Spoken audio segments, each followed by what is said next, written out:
Ladies and gentlemen, let me tell you something about men that many people never really understand. A man can laugh with anyone. He can hang out with different people. He can be friendly, confident, and open in public. But when he decides to truly share himself with a woman, that's something else entirely. See, men are not raised to open up easily. We're taught from a young age to be strong, to hold it together, to carry the weight without showing cracks. But when a man finds someone he can finally open that door for, that moment is not casual. It's meaningful. Ladies and gentlemen, let me tell you something about men that most people overlook. A man can stand tall in front of the entire world. He can wear that mask of confidence. He can walk like nothing touches him, but deep inside, he carries things nobody sees. From childhood, most men are taught to be tough, to hide their pain, to never cry, to never let weakness show, to never reveal what's really going on inside. That's how most of us are shaped. So when you see a man laughing, joking, or acting like life is simple, don't assume he has no pain or no emotions. It means he's been trained not to show them.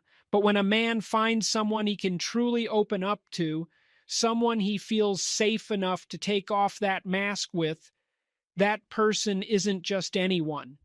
That's someone rare. For a man, sharing emotions is not easy. It's not something he does casually, and it's definitely not something he does with just anybody.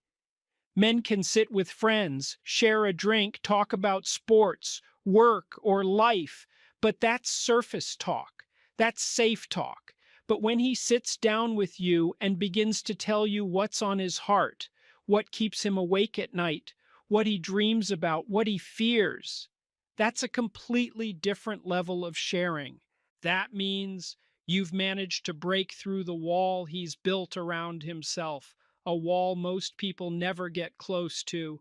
And once you step inside that wall, understand how rare and valuable that space really is.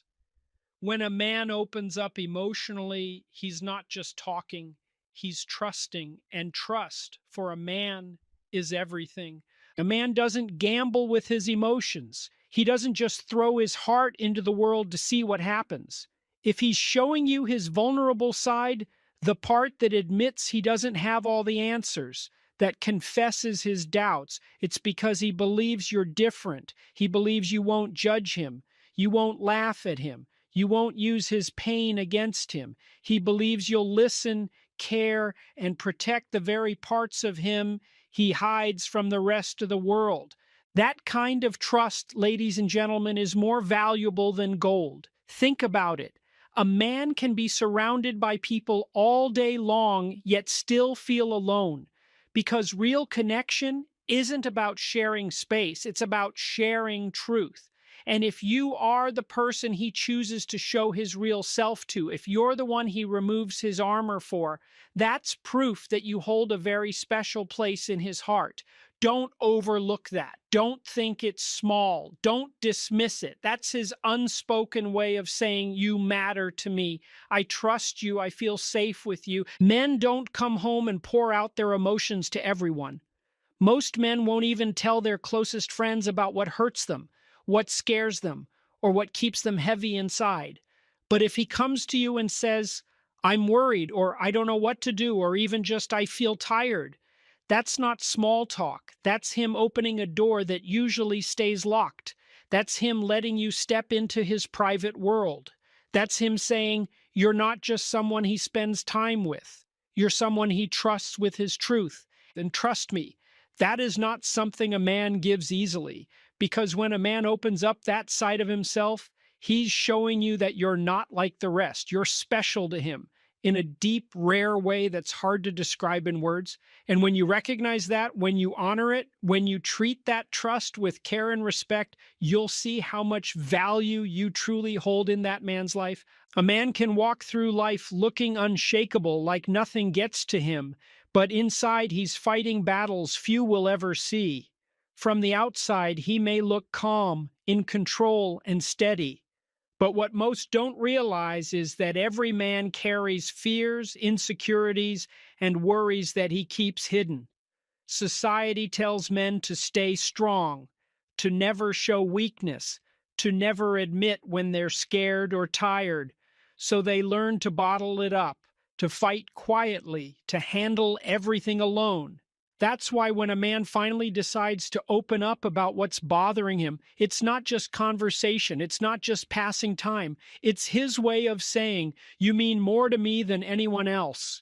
When he starts telling you what keeps him awake at night, the battles he's facing, the doubts he wrestles with in silence, you're seeing a side of him that almost nobody ever gets to see. He's not just talking, he's handing you pieces of his heart. When a man says, "I'm scared," or "I don't know how to deal with this," that's trust. That's him showing you a side of himself he usually hides from the world. He's showing that he doesn't see you as just company or a distraction. He sees you as safe, as someone who can handle his truth without judgment. He sees you as someone who can look at his pain and still see his strength. Think about it. Most men would rather keep their pain inside. They'd rather stay quiet, push through, or bury it deep, because admitting it feels like weakness. But when a man chooses to sit with you and say, "I don't have it all figured out," that's the highest form of vulnerability. That's his way of saying, "I trust that you won't use this against me. I trust that you won't see me as less. I trust that you'll stand with me even when I'm uncertain." That kind of trust is sacred, and it's not just about the words.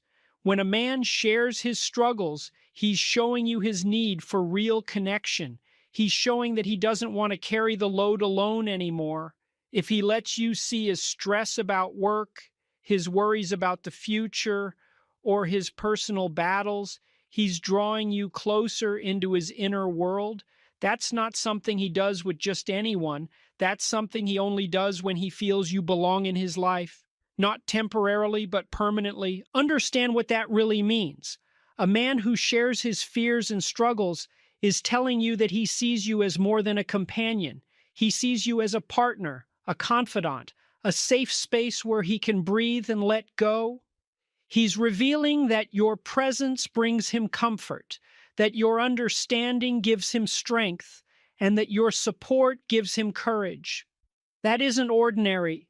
That's extraordinary. When a man feels he can look you in the eyes and speak honestly about his fears, you've reached a part of his heart that most people never touch. With you, he doesn't need to pretend. He doesn't need to act like he has it all under control. He can be real, and that is the truest kind of intimacy. It's not about money. It's not about gifts. It's not about constant attention. It's about trust. It's about truth. It's about having someone who sees past the mask into the heart of the man beneath. It's about a deep kind of bond, one that says you're not just here for the easy days. You're someone I want beside me when life gets difficult too. So when a man opens up and talks about his fears, his doubts, or his struggles, you need to understand what that really means. It means he sees you as someone special, someone he can trust, someone who matters more than most people ever will. Because for a man, showing his struggles isn't weakness. It's his quiet way of showing love. It's his way of saying, "You're not just company to me. You feel like home." When a man starts talking about his dreams, he's not just filling silence or making casual talk. Dreams are private. They're delicate and often hidden because most people don't understand them. Many men keep their dreams tucked deep inside, not because they don't care, but because they're scared. Some fear failing, some fear being laughed at, and some simply don't want to expose something that means so much to them. But when a man looks at you and begins to share those dreams, where he wants to go, what he wants to create, who he hopes to become, something important is happening. That isn't small talk. That's him painting a picture of his future and quietly inviting you to stand in it beside him. A man can talk to anyone about everyday things, the weather, work, or random news. But he doesn't share his real hopes with just anyone. If he opens up about the kind of business he wants to build, the life he wants to create, or the mark he hopes to leave on the world. That's him unlocking the door to his inner world. And if you notice him saying we instead of I, that's something powerful. When he starts imagining a future that includes both of you, that's a sign you're not just a chapter in his story. You've become part of the vision he's building for tomorrow. That kind of connection runs deeper than simple attraction, deeper than affection, deeper than temporary interest. A man's dreams are connected to his identity, his purpose, and the reason he wakes up each morning. When he shares that part of himself with you, he's saying, I see you as part of my destiny. That's not something he would risk unless you held a truly special place in his heart. Think about it. A man could easily keep his goals hidden. No one would ever know if he reached them or not. But when he lays them in front of you, he's putting himself in a vulnerable position because now you know what success and failure mean to him. He's trusting you not to laugh, not to dismiss, and not to discourage him. He's showing you the most personal part of his future. And if he includes you in it, that's his way of saying he can't imagine that future without you standing there. That's a level of intimacy that goes beyond surface-level romance. It's emotional closeness at its purest. Men dream about many things: building a career, traveling the world, creating stability, making an impact bigger than themselves. But when he says to you, one day I want us to live here, or I see us raising a family like this, or I imagine us building something together, that's him translating his personal dreams into your shared story. That's his way of handing you the key to a future he's been quietly creating in his mind and heart. And when you listen, when you encourage him, when you show belief in that dream, you become not just a companion, but a true partner in his journey. You become part of his motivation, the reason he pushes harder. Understand something. Men don't always express love with big words or dramatic gestures. Sometimes the deepest declaration of love is found in how he shares his vision. Because if he didn't see you as special, if he didn't see you as permanent, if he didn't see you as someone strong enough to walk beside him, he'd never risk letting you into that part of his world. If you weren't important, he'd keep things light, safe, and temporary. But when he starts talking about his goals, what he's working toward, and where he sees both of you in the future, that's proof you're not just part of his present, you're part of his tomorrow too. So when a man opens up and shares his dreams, don't overlook it. Don't treat it as just talk. See it for what it really is. The clearest sign that he values you, that he trusts you, and that he wants you by his side as his vision turns into reality. Most men don't like talking about their past mistakes. They carry them quietly, bury them deep, and move through life pretending they don't exist, because admitting them feels like showing weakness. For many men, mistakes are wounds, reminders of the times they failed, the moments they let themselves or others down. It's not easy for a man to look back on where he went wrong because pride gets in the way. Pride tells him to act like he's always been strong, always been in control, always had it together. That's why when a man opens up about his past mistakes, it means you've reached a side of him very few people ever do. A man doesn't reveal the times he fell short unless he feels truly safe. He won't talk about the relationships he ruined, the chances he wasted, or the choices he regrets unless he believes you won't use it against him. If he says, I shouldn't have done that, or that decision cost me something, he's not just sharing a story. He's handing you his vulnerability. He's trusting you with the truth of his imperfection. That's his way of showing that he values honesty with you more than maintaining the image of being flawless. It takes a lot for a man to sit there and say, I made a mistake, because to him, admitting that feels like pulling back the curtain on a side he doesn't want anyone to see. But when he looks you in the eyes and tells you those moments, that's a sign you're different. It means he believes you'll understand. He believes you won't judge. Most of all, he believes you'll see the man he is now, not just the man he used to be. That's a rare kind of trust. And think about what that really means. When a man talks about his regrets, he's not just reliving old memories. He's showing you the lessons he learned from them. He's saying, "This is where I went wrong and this is how I changed." That matters because it means he's not stuck in his past. He's using it to build a stronger future. By letting you into that space, he's inviting you to understand the journey that shaped him. He wants you to know not only who he is, but how he became that man. That kind of openness doesn't come easy. Most men would rather stay silent, keep their past hidden, and let the world believe whatever it wants. But if he trusts you enough to say, "Here's where I stumbled, here's where I failed," then understand how rare that is. He's not trying to impress you with perfection. He's showing you the cracks, the flaws, and the moments he's not proud of. That means he values real connection more than appearances, and that says a lot. When a man tells you about his mistakes, he's giving you a glimpse into his heart. He's showing that he cares enough to be honest, even when it's hard. That's not weakness, and that's strength, because it takes courage to face your own past, and even more courage to share it with someone else. When he does that, he's saying, I trust you with the parts of me that aren't polished, the parts that still hurt, the parts I've never shown anyone else. Understand how meaningful that is. A man can spend years covering up what went wrong in his life, but if he's willing to uncover it for you, it's because he sees you as safe. You're not just someone he likes, you're someone he feels anchored by, the one person he can be real with, without fear, without walls, without pretending, and that, more than any gift, promise, or romantic word, it is one of the purest ways a man can show love. He'd keep it light, keep it safe, and keep it temporary.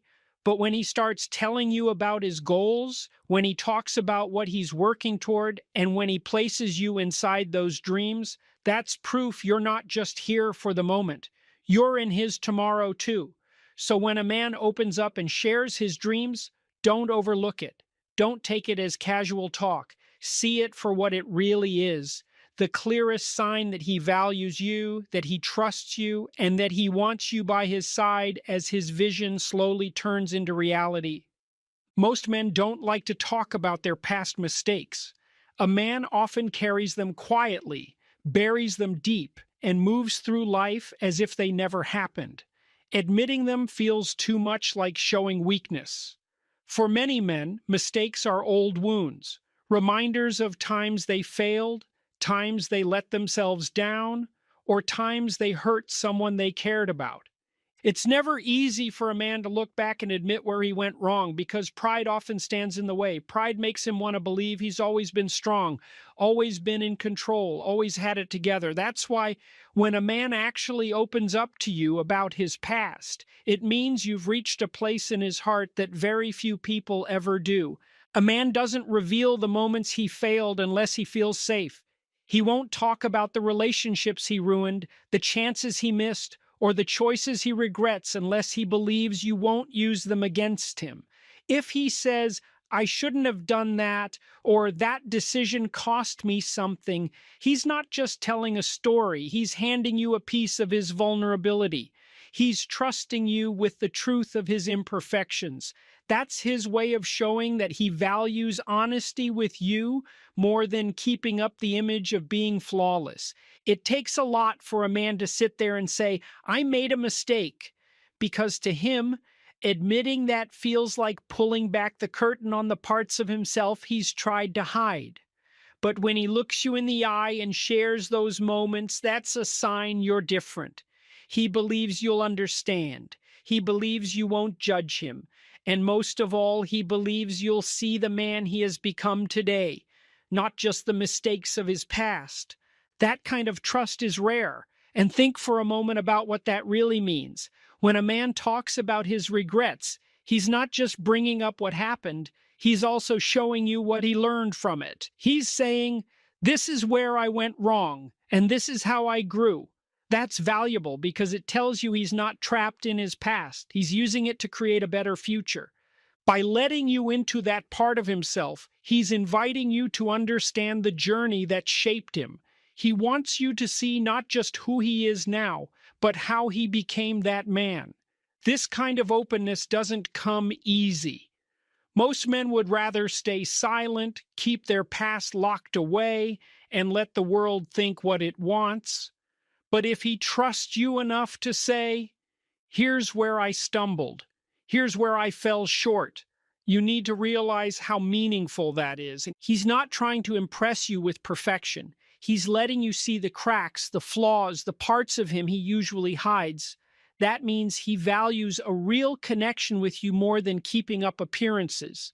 And that says a lot about the kind of bond you share. There's something else, too. When a man opens up about his mistakes, he's also giving you a glimpse into his heart. He's showing you that he cares enough to be honest, even when it's uncomfortable. That isn't weakness, it's strength. Because it takes courage to face your own past, and even more courage to share it with someone else. By doing that, he's saying, "I trust you with the parts of me that aren't polished, the parts that still hurt, the parts I've never shown anyone else. Understand how rare that is." A man can spend years covering up what went wrong in his life, but if he's willing to uncover it for you, it's because he feels safe with you. He doesn't see you as just another person passing through his life. He sees you as a safe space, the one who won't turn his truth into a weapon, the one who won't walk away when things get real.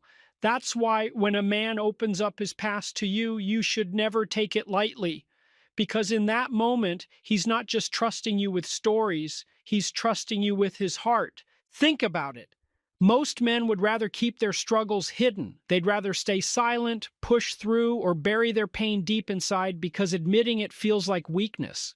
But when a man chooses to sit down and tell you, "I don't have all the answers," that's vulnerability at its purest form. That's his way of saying, "I trust that you won't use this against me. I trust that you won't see me as less. I trust that you'll stand beside me even when I don't feel like I have it all figured out." And that kind of trust is rare. It's sacred. And it's not just about the words he says, it's about the message behind them. When a man opens up about his struggles, he's also revealing his deep need for connection. He's showing you that he no longer wants to carry the weight alone. If he lets you see his stress about work, his worries about the future, or the private battles he's fighting within, he's bringing you closer into his inner world. And that's not something he would ever do with just anyone passing through his life. That's something he only does when he feels you have a permanent place in his story. You must understand what that really means. When a man tells you his struggles, he's showing you that he sees you as more than someone to spend time with. He sees you as a partner, a confidant, a safe space where he can finally lay his burdens down. He's revealing that your presence brings him peace, that your support gives him strength, and that your understanding gives him the courage to keep moving forward. That's not ordinary. That's extraordinary. When a man feels he can look you in the eye and speak honestly about his fears, it means you've reached a level in his heart that very few people ever touch. With you, he doesn't have to pretend. He doesn't have to act like he's got everything under control. With you, he can simply be real. And that is the highest form of intimacy. It's not about money. It's not about gifts. It's not about shallow attention. It's about trust. It's about honesty. It's about a deep connection that says, "You're not just here for the easy days. You're someone I want beside me through the storms too." So when a man shares his fears and struggles with you, understand what that truly means. Know that he sees you as someone special, as someone irreplaceable, as someone who matters in a way very few people ever will. Because for a man, showing his struggles is not weakness, it's love. It's his way of saying, "You're not just company to me, you are home." When a man talks about his dreams, he's not just making small talk. Dreams are personal, they're delicate, and most of the time he keeps them hidden because people don't always understand them. Many men hold their dreams close, sometimes out of fear of failure, sometimes out of fear of being laughed at, and sometimes simply because they don't want to risk exposing something that means so much to them. But when a man looks at you and begins to open up about those dreams, where he wants to go, what he wants to build, and who he hopes to become, you must realize what's really happening. That's not casual talk. That's him painting a picture of his future and quietly inviting you to be part of it. A man can talk to anyone about everyday things, the news, sports, the weather, but he doesn't share his deepest dreams with just anyone. If he starts telling you about the business he wants to start, the goals he's chasing, the life he wants to create, or the difference he hopes to make in this world, that's him opening the door to his inner world and letting you step inside. And even more powerful, if he starts using the word we instead of I, if he begins to speak about what life could look like for both of you, not just himself, that's his way of showing that you're not just a moment in his life. You're part of the vision he's building for his future. That kind of sharing goes far beyond affection. It's deeper than attraction. It's more lasting than temporary interest. It's him quietly saying, I see you in my tomorrow. Dreams are deeply connected to a man's identity, to his purpose, to the very reason he wakes up every morning. When he shares that part of himself with you, he's saying, I see you as part of my destiny. And that's not something he would risk unless you already held a very special place in his heart. When someone occupies your mind persistently, despite the silence between you, it isn't just a coincidence. It's a signal, a whisper from the deepest layers of your unconscious. It tells you something about yourself that perhaps you haven't fully faced. When someone is always in your mind without any communication, it often points to a deep unconscious attachment that goes beyond surface level feelings. This attachment is not always immediately obvious, but it operates beneath your awareness, shaping how you think and feel. The human mind is complex, and much of what we experience is governed by processes that function outside of our conscious control. When a person occupies your thoughts persistently, it's rarely accidental. It suggests that your mind is holding on to something significant, whether it is a memory, an emotional need, or an unresolved question about your relationship with that person. At its core, this unconscious attachment stems from the emotional imprints left by experiences and relationships.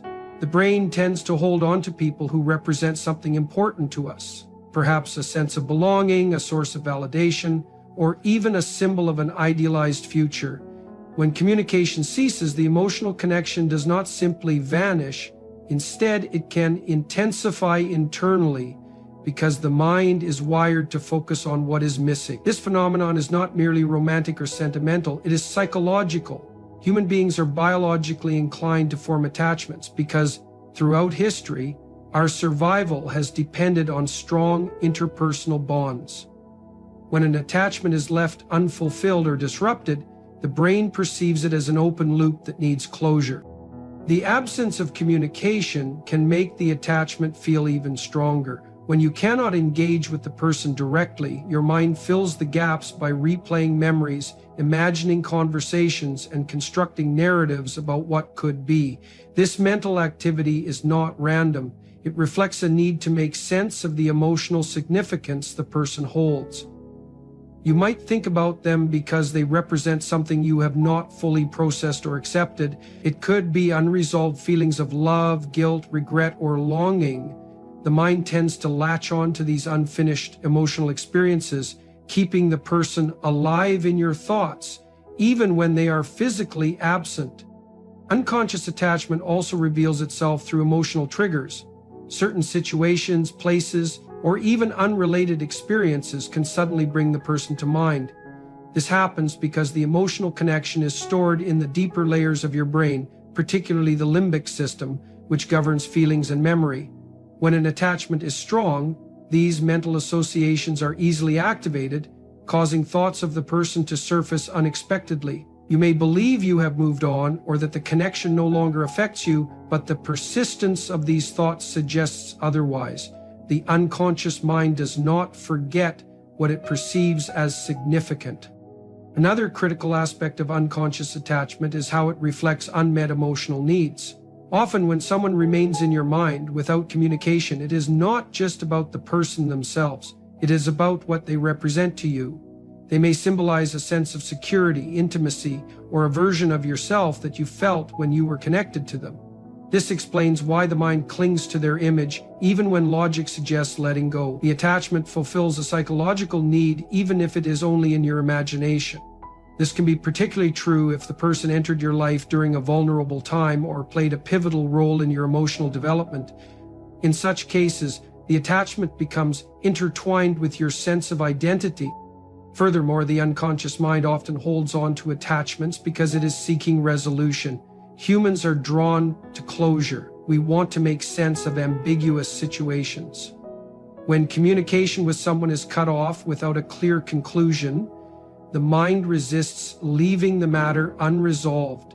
It returns to the person repeatedly, searching for answers or an emotional endpoint. This is why you may find yourself imagining scenarios where things play out differently, or mentally revisiting conversations you wish you had. The attachment is not just emotional, it is also a cognitive attempt to process what remains incomplete. This attachment can also be shaped by psychological patterns developed early in life. The way you form and maintain emotional bonds is often rooted in your attachment style, which is shaped during childhood. If you experienced inconsistent emotional availability from caregivers, you may be more prone to ruminate over relationships where the connection is uncertain. In such cases, the absence of communication intensifies the attachment, as the unconscious mind interprets it as a threat to emotional security. The persistent thoughts, then, are not simply a reflection of present circumstances. They echo patterns established long before the person entered your life. It is also important to recognize that unconscious attachment can create an illusion of control. When you cannot engage with someone directly, mentally holding on to them may feel like a way to maintain a connection. This illusion provides temporary relief from the discomfort of emotional loss or rejection. The mind would rather focus on the person in an attempt to maintain a sense of connection than confront the reality of their absence. This process is not inherently irrational. It is a coping mechanism the brain employs to protect you from the pain of disconnection. Moreover, the persistence of someone in your thoughts can reveal unacknowledged aspects of yourself. The people who linger in your mind often mirror qualities you either desire or fear. If you idealize the person, they may represent a version of yourself you wish to become or a life you wish to live. On the other hand, if your thoughts are filled with conflict or regret, they may highlight parts of yourself that remain unresolved. Either way, the attachment serves as a psychological mirror, reflecting areas where personal growth or healing is needed. Unconscious attachment does not mean you are weak or incapable of moving on. It is a reflection of how deeply humans are wired to connect and how the mind works tirelessly to process emotional experiences. It also indicates that part of you is still engaged in the process of understanding what the relationship meant and how it shaped you. When someone is always in your mind without communication, it is because your unconscious has not yet found peace with their absence. The mind does not hold on to what is insignificant, it holds on to what matters, even when you are not fully aware of why. When someone is constantly on your mind without any communication, it often indicates that you are not merely thinking about the person as they are, but rather about an idealized version of them. This process of idealization occurs when the mind constructs an enhanced or exaggerated image of someone, emphasizing their positive traits while minimizing or ignoring their flaws. It is a psychological phenomenon rooted in the human tendency to fill gaps in understanding with personal desires and fantasies. When there is no active communication to ground your perception in reality, your mind is free to create an idealized version of the person, one that aligns with your emotional needs and expectations rather than who they truly are. This idealization often stems from a longing for connection or meaning. When a relationship is left incomplete or ambiguous, the mind naturally seeks to make sense of it. Without new information from direct interaction, the brain relies on past experiences and emotional impressions to construct an image of the person. This mental picture is rarely objective. It becomes a reflection of your internal world, your hopes, fears, and unfulfilled emotional desires. If the relationship was marked by strong emotional intensity or significant moments, your mind amplifies these memories, reinforcing the idealized image. This is why people often appear more perfect or significant in their absence than they did during actual interactions. The lack of communication prevents new experiences from challenging these idealized perceptions, allowing the image to remain frozen in an ideal form. The mind's tendency to idealize is not purely romantic or sentimental. It is rooted in how human cognition processes incomplete narratives. When communication is absent, the relationship becomes an open loop in your mind. The brain is uncomfortable with uncertainty and ambiguity, so it works to fill those gaps with constructed meanings.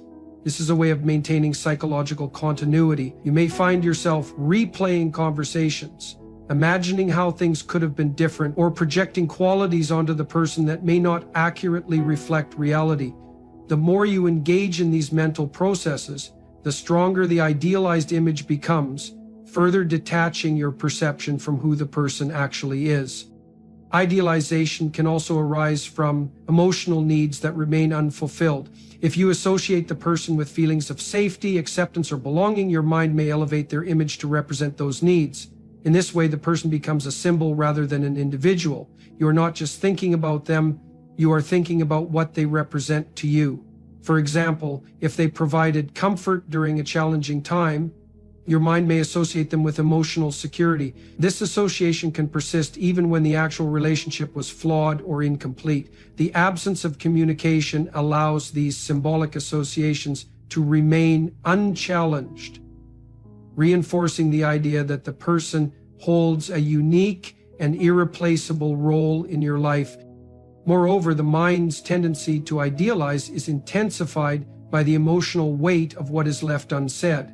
When communication ends abruptly or without clear closure, the mind holds on to the possibility of alternate outcomes. This creates a mental space where you imagine the person as they could be rather than as they are. You might picture how things could have unfolded differently, how the person could have responded in a more fulfilling way, or how the relationship could have evolved under different circumstances. These imagined possibilities contribute to the idealized image, as your mind clings to the hope of an unrealized potential rather than accepting the limitations of reality. Another factor that contributes to idealization is the selective nature of memory. Human memory is not a perfect record of past events. It is a reconstructive process shaped by emotional significance. When someone is no longer present in your life, your mind tends to highlight moments that were particularly meaningful or emotionally charged. Positive memories may become more vivid and emotionally resonant, while negative aspects fade into the background. This selective recall reinforces the idealized image, making it difficult to see the person in a balanced and realistic way. The absence of communication prevents the natural recalibration that occurs through ongoing interaction, allowing the idealized version to persist unchallenged. Additionally, idealization often reflects an internal struggle with personal identity. When you attach idealized qualities to someone else, you may be projecting aspects of yourself that you either long for or feel disconnected from. The person may symbolize qualities you admire or wish to embody, such as confidence, kindness, or emotional depth. By idealizing them, your mind externalizes these qualities rather than recognizing them as part of your own potential. This projection can make it difficult to detach from the person, as they come to represent an aspirational version of yourself or a life you wish to experience. Idealization can also serve as a defense mechanism against emotional pain. When a relationship ends or communication ceases, the mind may create an idealized image as a way of protecting itself from the discomfort of loss or rejection.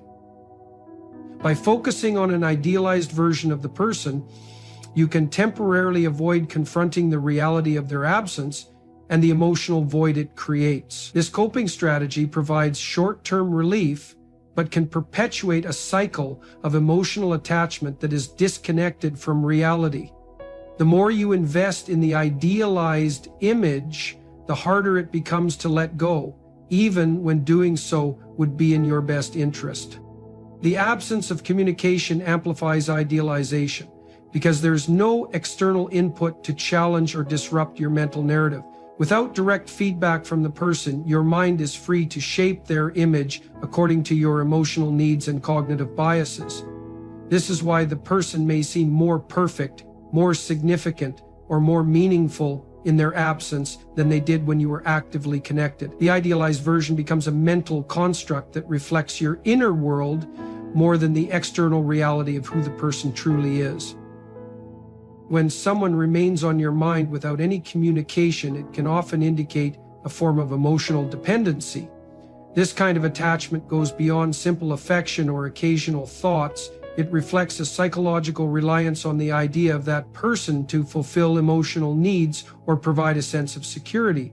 Emotional dependency occurs when your sense of well-being, self-worth, or emotional stability becomes tied to someone else, even in their absence. The absence of communication does not weaken the attachment. Instead, it can strengthen it, because your mind clings to the person as a source of emotional fulfillment that feels difficult to replace. This attachment is not necessarily about the person themselves, but about the emotional state you associate with them. Emotional dependency often develops when you begin to view someone as the solution to your emotional struggles or as a key to your happiness. If the person once provided feelings of comfort, validation, or security, your mind may hold on to them as a mental anchor even when communication ceases. This is not purely a conscious process. It happens on a deeper psychological level where the brain forms associations between people and emotional states. When these associations become strong, the person becomes intertwined with your sense of emotional balance. As a result, their absence feels like a void, and your thoughts return to them as a way to fill that emotional gap. The human brain is wired to seek emotional stability and connection, which explains why emotional dependency is so powerful. When you experience emotional distress or feelings of incompleteness, the mind naturally gravitates toward familiar sources of comfort. If someone has played a significant emotional role in your life, your brain associates their presence, or even the memory of their presence, with relief from emotional pain. This association becomes a mental pattern where thinking about the person temporarily soothes feelings of loneliness, anxiety, or insecurity. Over time, these mental habits reinforce the emotional dependency, making it harder to break free from the cycle of persistent thoughts. Another reason emotional dependency persists without communication is the way the mind processes uncertainty. When a relationship ends or communication stops without clear closure, the brain perceives this as an unresolved situation. Uncertainty triggers a state of heightened emotional and cognitive activity because the mind is designed to seek answers and predict outcomes. When you do not have access to new information through communication, your mind fills the gaps with assumptions, memories, and imagined scenarios.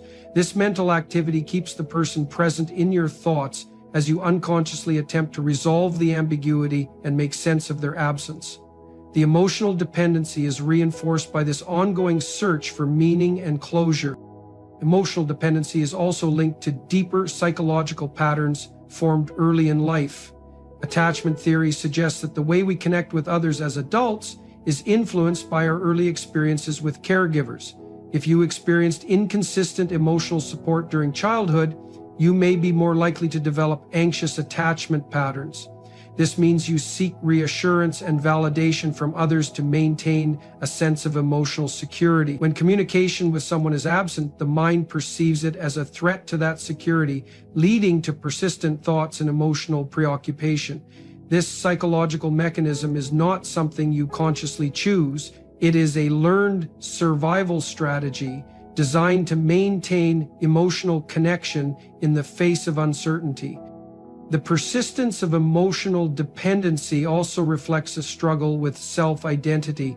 When you become emotionally dependent on someone else, part of your identity becomes enmeshed with your perception of that relationship. You may view the person as a source of validation or as someone who defines your sense of worth. When communication ends, it can feel like a piece of your identity is missing or incomplete. This sense of loss drives the mind to focus on the person not only as an emotional anchor, but as a way to preserve a sense of self. Your thoughts return to them because on some level you believe that your emotional well-being or identity is connected to their presence in your life. This kind of dependency is further sustained by the emotional reward system of the brain. When you think about someone who once provided positive feelings, your brain releases neurotransmitters like dopamine, which are associated with pleasure and reward. This biochemical response reinforces the mental habit of thinking about the person because the thoughts themselves become a source of temporary emotional relief. Even in the absence of communication, the mind continues to seek these emotional rewards by revisiting memories or imagining future possibilities. The more you engage in these thought patterns, the more ingrained they become, creating a feedback loop of emotional dependency. Emotional dependency is also shaped by fear, particularly the fear of loss and emotional abandonment. When you become emotionally reliant on someone, their absence can trigger feelings of insecurity and rejection. Now, these feelings activate the brain's threat detection systems, causing a state of heightened emotional vigilance. As a result, your thoughts become preoccupied with the person as your mind tries to manage the perceived emotional threat.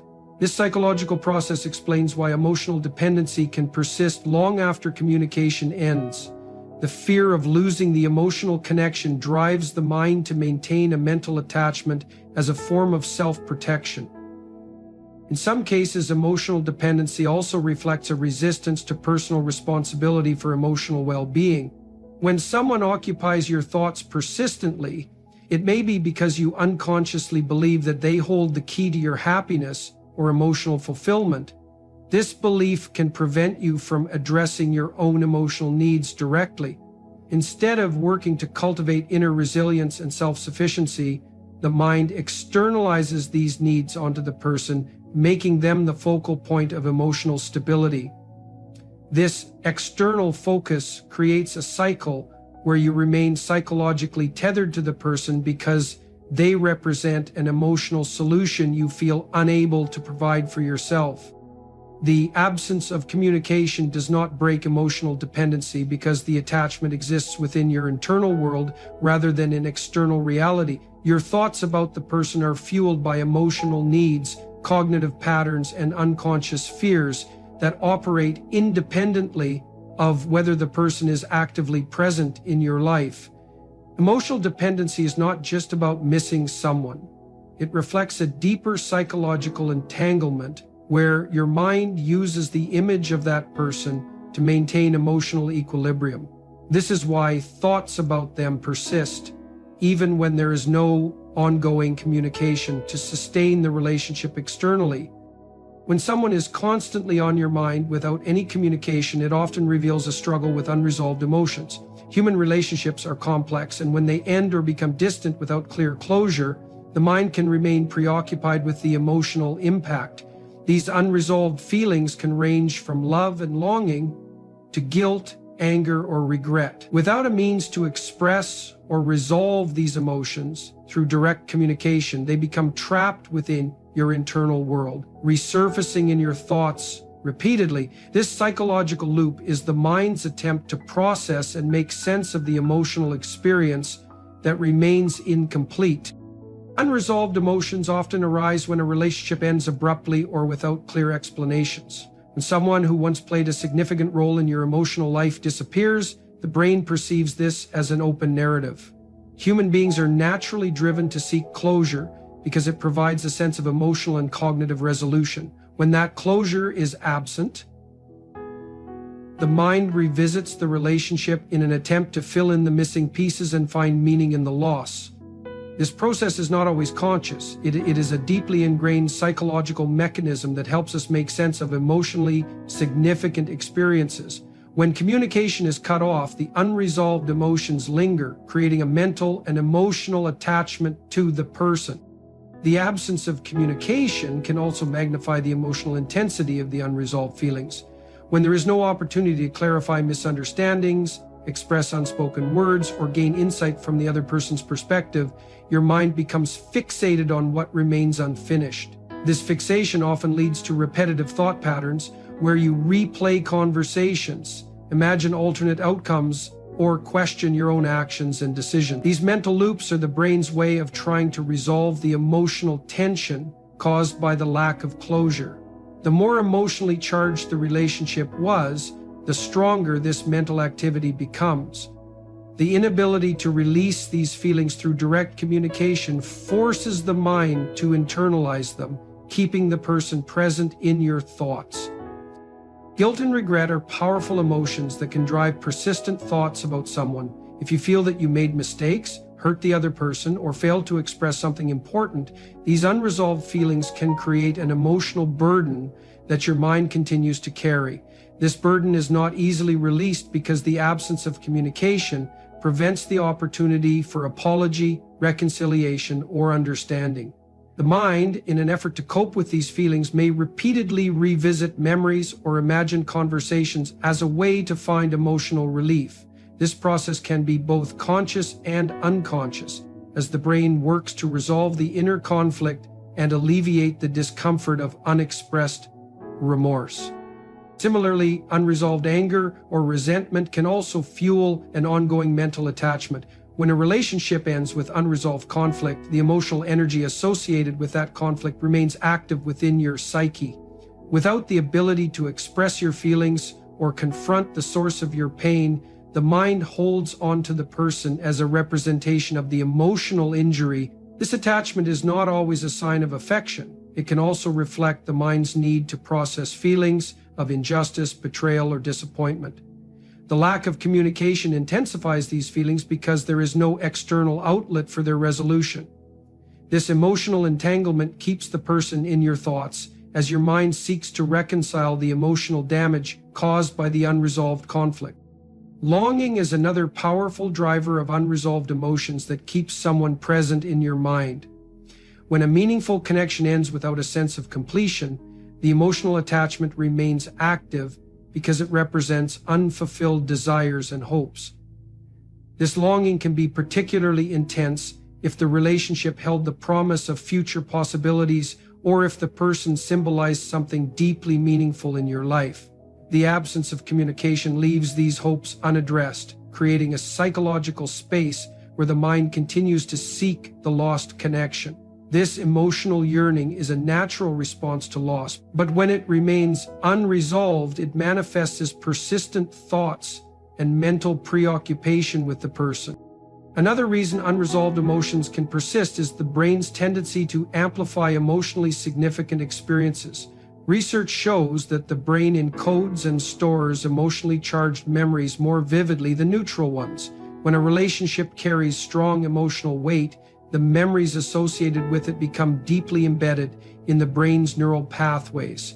These memories are easily triggered by sensory cues, such as places, songs, or situations that remind you of the person.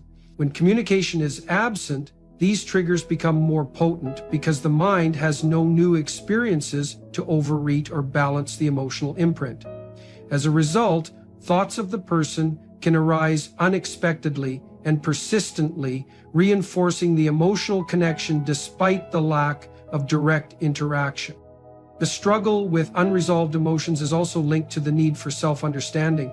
Relationships, especially those that end without closure, often prompt deep introspection. You may find yourself questioning who you were in the relationship, what you could have done differently, or how the experience has shaped you.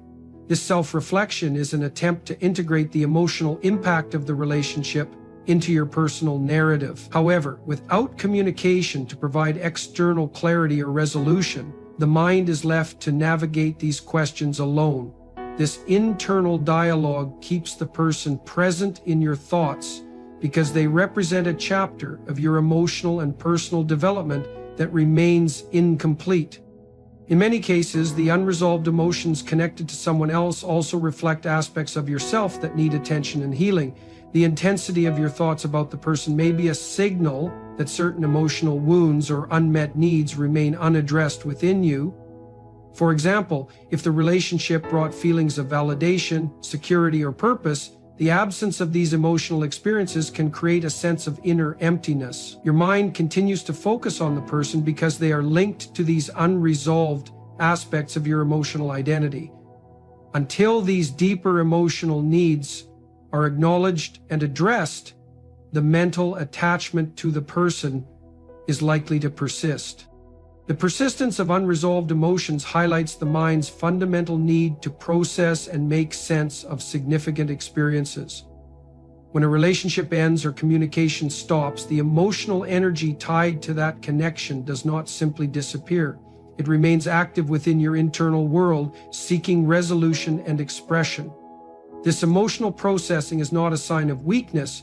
It is a natural psychological response to experiences that hold profound meaning. The absence of communication does not erase the emotional impact. Instead, it amplifies the mind's need to work through the feelings that remain unresolved. This is why someone can occupy your thoughts so persistently, even when there is no direct interaction. When someone stays on your mind without any communication, it often reflects a deeper psychological attachment to the idea of what they represent rather than who they actually are. This attachment goes beyond the individual and extends to the emotional meaning you have assigned to them. Human beings are not just drawn to people themselves. We are drawn to the emotions, experiences, and ideals that those people embody in our minds. When a person is no longer present in your life, your thoughts about them may become tied to these symbolic meanings, which keep them lingering in your mind long after communication has ceased.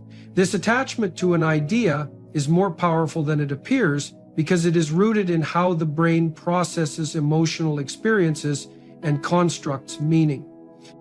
When you think about someone repeatedly, it is often because they represent something your mind perceives as valuable or missing.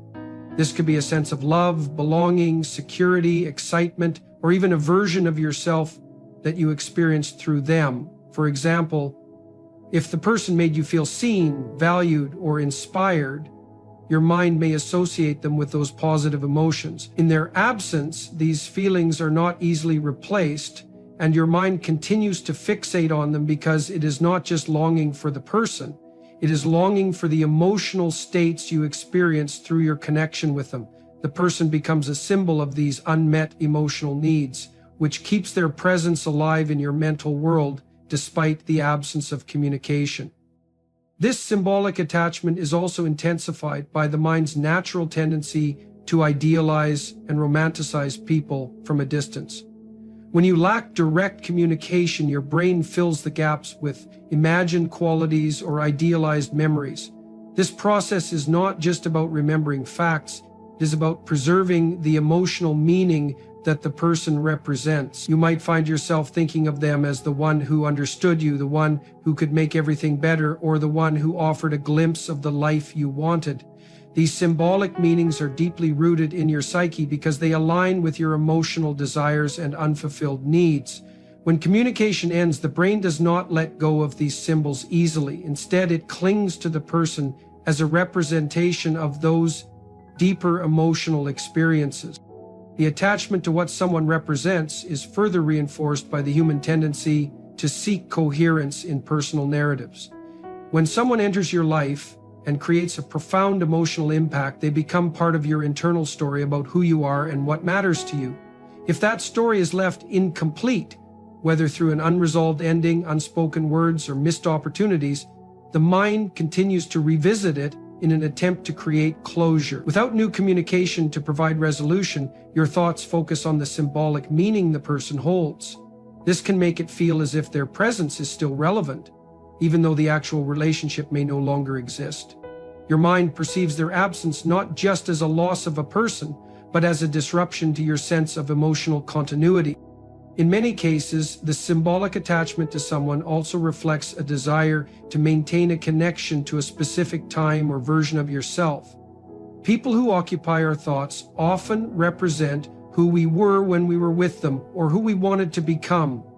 If the relationship coincided with a transformative period in your life, such as a time of personal growth, emotional healing, or self-discovery, your mind may link the person to that significant phase. Thinking about them becomes a way of holding on to that version of yourself or the possibilities they symbolized. Even when communication ceases, the mind continues to preserve the emotional significance they embodied, making it difficult to let go of their mental presence. This attachment is not limited to positive experiences. Negative or painful relationships can also create lasting symbolic meaning. If someone represents unresolved trauma, rejection, or emotional wounds, your mind may fixate on them as part of an unconscious attempt to process and heal. The person becomes a symbol of the pain you experienced, and your thoughts continue to return to them because the emotional impact remains unprocessed. This is particularly true if the relationship left you questioning your worth, identity, or ability to trust others. In the absence of communication, the mind struggles to resolve these emotional questions, which keeps the person embedded in your thoughts as a symbol of the unfinished emotional work. Another powerful force behind this symbolic attachment is the fear of losing what the person represents. When someone is tied to an ideal, whether it is the idea of true love, emotional safety, or a better future, the mind may resist letting go because doing so feels like giving up on those ideals. The person becomes a mental placeholder for something larger than themselves, which makes their absence feel like the loss of hope or possibility. This emotional resistance keeps them alive in your thoughts because releasing them feels like abandoning the deeper desires they symbolize. The absence of communication does not diminish these symbolic attachments. In many cases, it strengthens them because the mind is left to imagine and project without the grounding influence of reality. This attachment to the idea of someone also reflects a deeper search for meaning. When a relationship holds profound emotional weight, the mind seeks to understand why it mattered and what it reveals about your life's purpose. If the relationship felt meaningful or transformative, your mind may interpret the person as a symbol of something larger, whether it is destiny, personal growth, or a lesson you are meant to learn. This search for meaning can keep the person on your mind as you try to interpret the significance of their presence and absence. The more emotionally charged the relationship was, the stronger this symbolic meaning becomes, reinforcing the mental attachment long after communication has ceased. At its core, the attachment to what someone represents is a reflection of your own inner world. The qualities and experiences you associate with them often point to unmet emotional needs or aspects of yourself that seek acknowledgement and healing. When communication ends, the mind does not simply forget these deeper longings. Instead, it holds on to the person as a symbol of what you are still seeking. Until those underlying emotional needs are addressed or integrated, the symbolic attachment remains, keeping the person present in your thoughts despite their physical and communicative absence. When someone is always on your mind without any communication, it often reflects how deeply the human mind is influenced by emotional memory and subconscious patterns. These mental processes operate beneath the surface of conscious awareness, shaping how you perceive and hold on to people who have left a significant emotional imprint. Emotional memory is particularly powerful because the brain is designed to prioritize and preserve experiences that carry strong emotional weight. When you form a connection with someone, especially one filled with intense feelings, whether positive or negative, that connection is encoded in your brain in ways that are not easily erased. The absence of communication does not diminish the emotional impact. Instead, it can intensify these memories because the brain continues to hold onto unresolved emotional experiences. The brain's emotional memory system involves several key regions, particularly the amygdala and the hippocampus. The amygdala is responsible for processing emotions, while the hippocampus stores and organizes memories. When a person elicits strong emotional reactions such as love, desire, or pain, these two brain regions work together to encode those experiences deeply. This biological mechanism explains why emotionally charged relationships are harder to forget. Even when communication ceases, the emotional imprint remains because the brain treats these memories as significant for survival and personal identity. This is not a conscious choice. It is a neurological process where the brain continues to revisit emotional experiences that feel unfinished or unresolved. Another key factor that sustains mental attachment is the brain's reliance on associative memory. This means that your mind links specific people to certain emotions, environments, or experiences. When you encounter reminders, whether a song, a place, or even a scent, these sensory cues trigger the emotional memories associated with that person. This process occurs automatically, pulling the person back into your thoughts, even when you are not actively trying to think about them. Without ongoing communication to overwrite or reframe these associations, the mind continues to retrieve and replay the emotional experiences tied to the person. This explains why someone can remain on your mind for months or even years after contact has ended. Subconscious patterns also play a crucial role in why someone stays on your mind. Throughout life, you develop mental templates based on past relationships and emotional experiences. Psychologists call these templates schemas, and they shape how you interpret and respond to new relationships. If someone aligns with a deeply ingrained emotional pattern, whether as a source of comfort or as a trigger for unresolved wounds, the mind holds on to them as part of this broader psychological structure. For example, if the person represents feelings of being loved or understood, your mind associates them with emotional safety. Conversely, if the relationship activated feelings of abandonment or rejection, the mind holds on to them as part of an unconscious attempt to resolve those old wounds. These patterns operate beneath your awareness, sustaining the mental and emotional attachment long after communication ends. The subconscious mind also uses repetition as a way to process and integrate emotional experiences. When you think about someone repeatedly, it is often because your subconscious is working to make sense of the emotions they represent. This repetitive mental activity is not just nostalgia, it reflects the mind's attempt to resolve inner conflicts, unanswered questions, or emotional needs left unmet. When communication ceases, the mind loses a direct outlet for this emotional processing, which causes the subconscious to replay and revisit the relationship. This internal repetition keeps the person present in your thoughts even when you consciously try to move on. Dreams are another way the subconscious mind maintains an emotional connection. When unresolved emotions remain unprocessed, the mind often brings those feelings to the surface through dreams. This occurs because the subconscious continues to work through emotional memories while you sleep.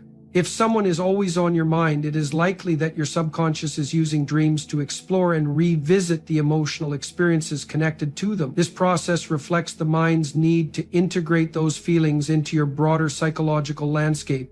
Dreams often present idealized or symbolic versions of the person, reinforcing the emotional attachment and making their presence feel even more vivid despite the lack of communication. The power of subconscious patterns is further amplified by the mind's tendency to seek familiarity. The brain is naturally drawn to what is familiar because it perceives familiarity as safe, even when it is not healthy. If someone represents a familiar emotional dynamic, whether it is love, conflict, or longing, the subconscious holds on to them as part of this deep-rooted preference. This attachment is often involuntary because the subconscious mind operates outside rational thought. Even when you recognize that the relationship is over, the subconscious continues to view the person as emotionally significant, maintaining their presence in your thoughts without the need for ongoing communication. Another aspect of subconscious attachment involves the psychological concept of projection. Sometimes the mind projects unfulfilled desires or emotional needs onto a person, making them a symbol of something larger. This projection can cause the mind to fixate on someone not because of who they are, but because of what they represent on a deeper emotional level. If the person symbolizes love, security, or validation, your subconscious clings to them as a way to maintain a connection to those unmet needs. This process is often unconscious, which is why you may find yourself thinking about someone even when you know the relationship is not actively present in your life. The subconscious mind is also influenced by what psychologists call the Zeigarnik effect, which refers to the tendency to remember unfinished tasks more than completed ones. When a relationship ends without closure, the mind treats it as an unresolved emotional task. This psychological mechanism causes the subconscious to keep the person present in your thoughts as a way to finish the emotional work left undone. The lack of communication does not resolve this mental loop. Instead, it reinforces the subconscious need to return to the person in an attempt to achieve closure or understanding. Ultimately, the mind's emotional memory and subconscious patterns explain why someone can remain on your mind without any communication. These processes are not just the result of conscious thought, they reflect the brain's deep need to process, understand, and resolve emotionally significant experiences. The absence of communication does not weaken these mental patterns. Instead, it amplifies them as the subconscious continues to seek meaning, closure, and emotional balance. Until the emotional memory is fully processed and integrated, the mind will continue to hold on to the person as a way to navigate and resolve the deeper emotional realities they represent. In conclusion, when someone remains on your mind without any communication, it reveals much more than just their absence. It reflects the deep emotional and psychological processes that shape human attachment.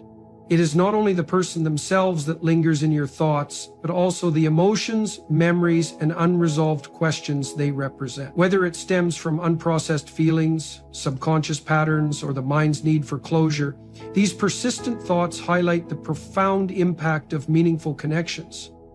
The absence of communication does not erase the emotional imprint. Instead, it amplifies the mind's need to understand, heal, and make sense of what remains unfinished. Recognizing these underlying mechanisms can provide clarity and insight, allowing you to acknowledge the emotional weight while taking steps toward inner resolution and emotional freedom. Thank you for taking the time to reflect on this journey through the complexities of the human mind and heart. May you find the understanding and strength to navigate your emotions with wisdom and compassion. Good luck on your path forward. May it be filled with growth, clarity, and peace. There's something deeply disturbing about the moment you realize that your world no longer matches what your instincts are telling you. You notice the quiet before he answers, the pause that shouldn't be there, the smile that doesn't quite reach his eyes, and suddenly you begin to question yourself. You question your value, your voice, even your sense of reality. But what if you're not being too emotional? What if your intuition is sensing something deeper? A betrayal that doesn't show up as loud fights or clear-cut cheating, but one that hides behind subtle acts that are really about protecting another woman. This isn't only about being unfaithful, it's about distraction. It's about keeping someone else emotionally safe while letting you slowly break down in confusion. And the most heartbreaking part is that it usually happens quietly, right in front of you, but in a way that leaves you feeling unsure. Let's explore 5 hidden ways he may be protecting another woman without you even noticing. This isn't about pointing fingers, it's about understanding. Because once you see the pattern of these quiet loyalties, you stop blaming yourself. You stop chasing shadows. And most importantly, you begin to reclaim your strength. He starts guarding his time like it's something sacred, but only when it comes to you. Time isn't just hours on a clock. It shows what really matters to us. Wherever we spend our time, that's where our loyalty goes. And when a man starts to pull back, not in a dramatic way, but slowly, it becomes a different kind of emotional betrayal. He doesn't yell or disappear. He simply stops showing up the way he used to. Suddenly, his calls feel rushed.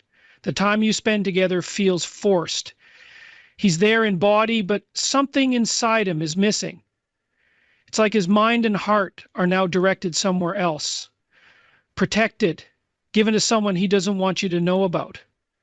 This kind of betrayal doesn't shout. It whispers. You hear it in the canceled dinners, the forgotten plans, the way he seems less connected every day. But the reason this form of protection is so tricky is because it's quiet. He doesn't vanish completely. He still sends you those good morning texts. He might still ask how your day was. He still sits next to you, but something's changed. There's a wall. What once felt natural now feels like a routine. He's going through the motions, not because he wants to, but because he feels he has to. You feel his emotional presence fading. The time he used to share with you now feels like something he's keeping from you. He's not pulling back because he needs to be alone. He's keeping energy for someone else. That woman might not even be physically present all the time, but she's emotionally important to him. He protects that connection. He keeps her in a special place. He stops making plans with you. He tells you he's tired or that work is just too much. He says he needs space. These might not be lies, but they're often used to hide the deeper truth.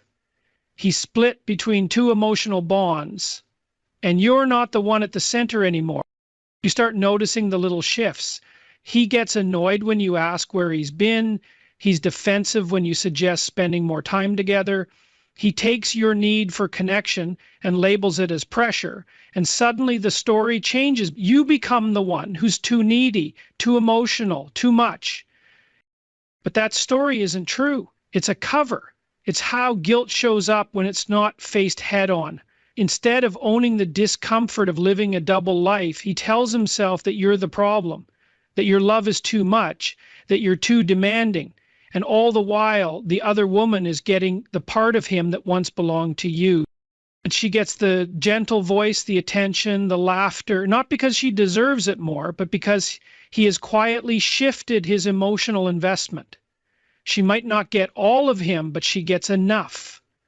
Enough to feel special, enough to make you feel forgotten. Even if the moments they share are brief, they are chosen, they are protected.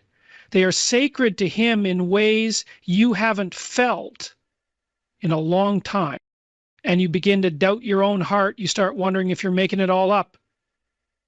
That's what makes it so painful. It doesn't hit you with a bang. It drains you slowly. Because there's no one moment that proves what you're feeling. You're left questioning everything. Holding on to memories while struggling with the reality of now.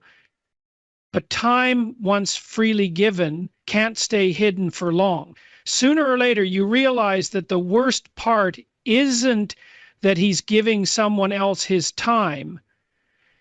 It's that he's protecting her from the love that should have been yours. Then he starts hiding his feelings from you while offering her his deepest thoughts. Emotional connection isn't something that just appears. It grows over time through honesty, through openness, through being seen at your most real. So when a man pulls away from that space with you, there's often a reason.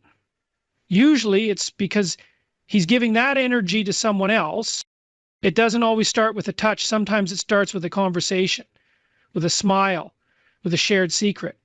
And slowly, the parts of himself that you used to know so well, the softness, the vulnerability, the trust, are given to someone else. The emotional door he once opened for you, it's now locked. And someone else has the key. What makes this even more confusing is how slowly it happens. You don't wake up to a new person. You wake up next to the same man, but something inside him has quietly left. When you ask him how he feels, the answers are vague or short. He listens, but doesn't truly hear you. You speak, but you're met with a wall. Or worse, silence. The place where love used to live now feels empty, and while you're trying to hold on, to rebuild, to understand, he's already investing emotionally somewhere else. Maybe with a woman he claims is just a friend. Maybe with someone he swears is nothing. But the connection is growing. At first, even he might not know it. It begins simply, maybe late night talks, shared jokes, a feeling of being seen. Emotional betrayal doesn't always need planning. It happens when one connection is left to fade while another is fed. And as you try harder to stay close, he's giving that closeness to someone new. He listens to her stories. He remembers her words. He encourages her dreams. He offers her the care and attention he used to give you. You see it in how he smiles at his phone, how his tone changes when he speaks to her, how he seems more alive when she's mentioned. And yet, when you bring it up, he accuses you of being paranoid. He tells you that you're imagining it, but you're not. You're noticing the difference between being truly present and just acting like it. This is emotional redirection. He's still in the relationship, but his heart is elsewhere. And because it's not physical, he tells himself it doesn't count. But emotional cheating can be just as painful, sometimes even more, because it's invisible, harder to explain, and easier for him to deny. So you suffer in silence, unsure, invalidated, lost in something that once felt safe. She gets the warm, thoughtful version of him. You get the distance, the confusion, the effort to piece together something that is slowly falling apart. By the time you start to see the full picture, it's not just the man you're grieving, it's the loss of what you shared. It's the realization that parts of him, parts you once held close, were given away behind your back with no warning, no honesty, and no care for the pain it caused. And then comes the worst twist. He flips the story. He blames you. He paints you as the problem. Because when a man starts to invest in another woman, the first thing he loses isn't always his love, it's his honesty. He can't be fully truthful with you and her at the same time, so he hides, avoids, and protects his own comfort. But instead of facing that inner struggle with truth or humility, many men choose a more misleading route.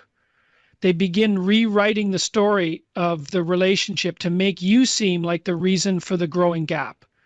It's not your presence that drives them away. It becomes your so-called negativity, your supposed neediness, your imagined emotional issues. This is a form of psychological projection, and it's one of the most subtle ways a man protects the other woman, by shifting the blame for his betrayal onto you. At first, the changes are barely noticeable. It starts with slight changes in how he speaks. Where he once said, "We're just having a tough time," it turns into, "You always make things difficult." He once talked about solving problems together, but now everything wrong is somehow your fault. Your questions start to sound like accusations, your concerns are now labeled as overreactions, and your need for comfort becomes a reason to doubt your emotional strength. This isn't a misunderstanding. It's character destruction dressed up as miscommunication. This twisted narrative lets him justify his own lack of loyalty by painting you as someone too difficult to care for. What makes it worse is that he likely repeats this new version of the story to the other woman. To protect her image of him as a good, loyal man, he needs to portray you as the problem. After all, if you were loving, kind, and supportive, what excuse would he have for looking elsewhere? So he tells her, "You never listen." He says, "You make him feel small." He describes you as cold, irrational, or overly emotional. By doing this, he shields her from guilt while also creating emotional closeness with her, built on your unfair portrayal. This isn't just emotional betrayal, it's also an attack on your reputation. You become the invisible enemy in a story where he plays the misunderstood hero and she becomes the comforting listener. Together they build a bond based on a false reality, a fantasy that lets them avoid taking responsibility. But this false story comes at your cost. You're left trying to defend yourself from accusations you never deserved. You're battling a false version of yourself you don't even recognize. You're trying to fix something that he's already told someone else can't be fixed. But eventually that damage seeps in. You begin to believe his words. You wonder if maybe you have changed. Maybe you are too emotional, too needy, too loud.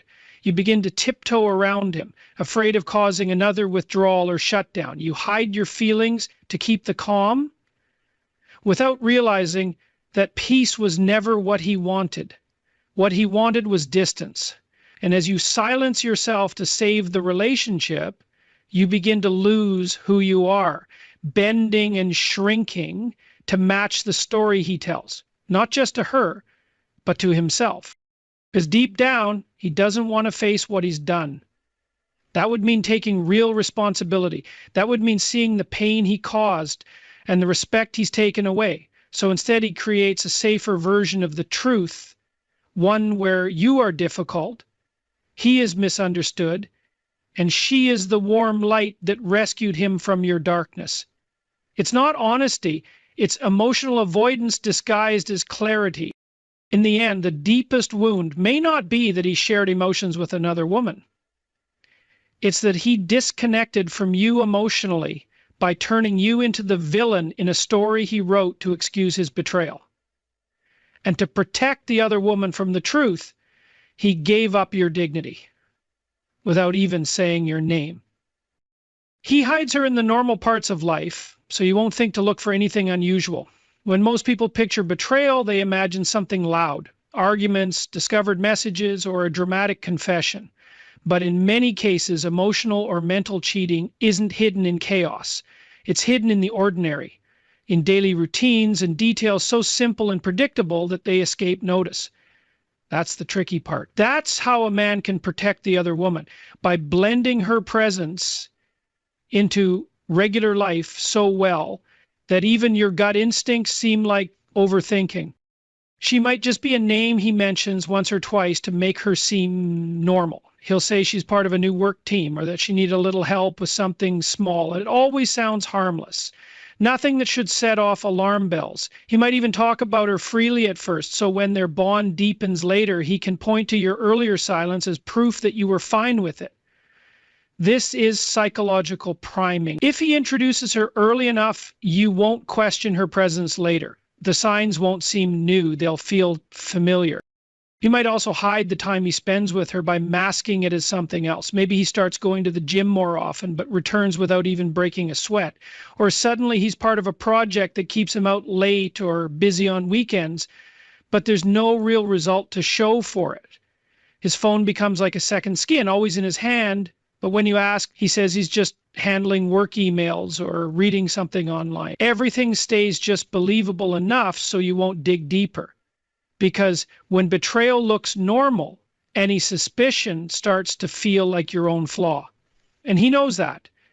What makes this harder is how calm and cooperative he might be when you start asking questions, at least at the beginning.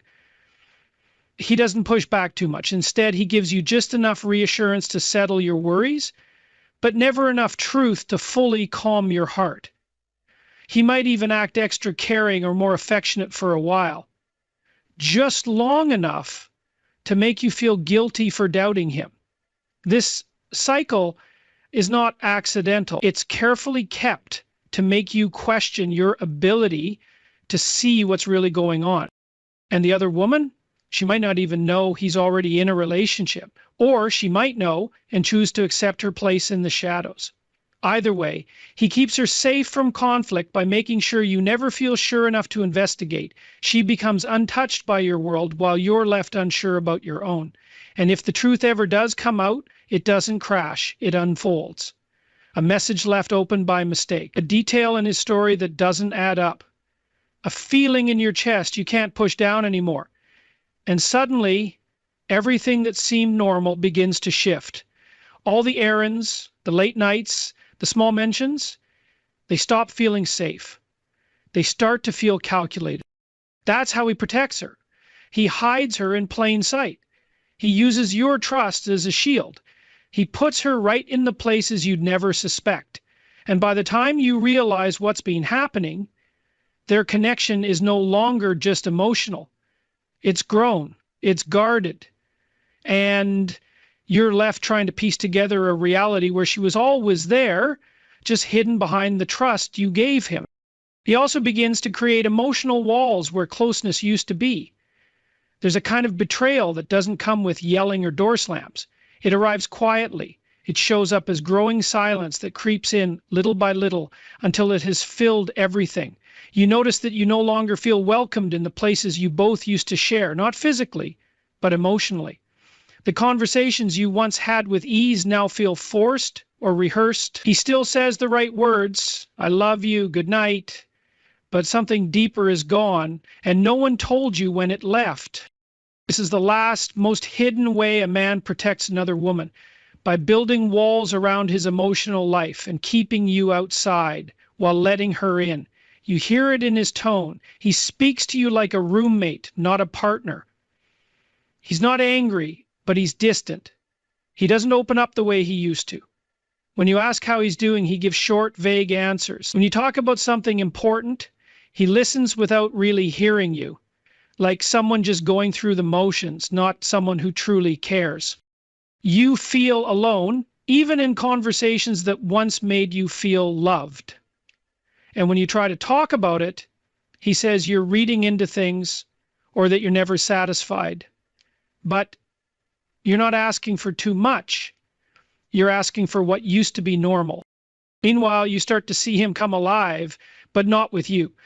You notice how he suddenly cares about things he never used to, how he smiles when a message pops up, then quickly puts the phone away. His energy is back, but not for you, not for this relationship. He seems thoughtful and warm again, but only in spaces where you're not allowed. And that's when you fully see the walls he's built. He isn't shutting you out to protect himself. He's shutting you out to protect the space he now shares with her. He's doing it to protect the emotional space he's already made for someone else. What makes this so hard is the confusion. He hasn't walked away completely. He still does the things that make it seem like the relationship is okay.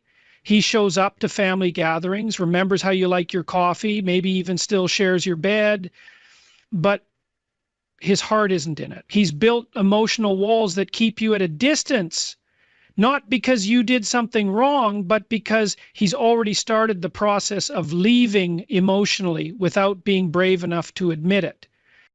When another person is getting his emotional attention, his support, and his full presence, there's less left for you. Not because he's changed on the inside, but because he's made a decision about where he wants to give himself. These emotional barriers don't just block you out. They slowly drain you. You start questioning what you're feeling. You wonder why he seems to be slipping away. And somehow you end up blaming yourself for not being enough to bring him back. But what you're feeling isn't your fault. It's not that you're missing something or failing. It's that he's saving his emotional energy for someone else and needs space from you to make that happen. That's the part he won't say out loud, because saying it would mean admitting the damage he's done, the lies he's told, and the truth about how deeply he's betrayed you. In the end, he's not just protecting another woman. He's protecting the story he tells himself, the lie that he can give his heart to two people without deeply hurting you. And while he hides behind his silence and growing distance, you're left feeling alone in a relationship that looks whole on the outside but has no real presence inside. Ask ChatGPT.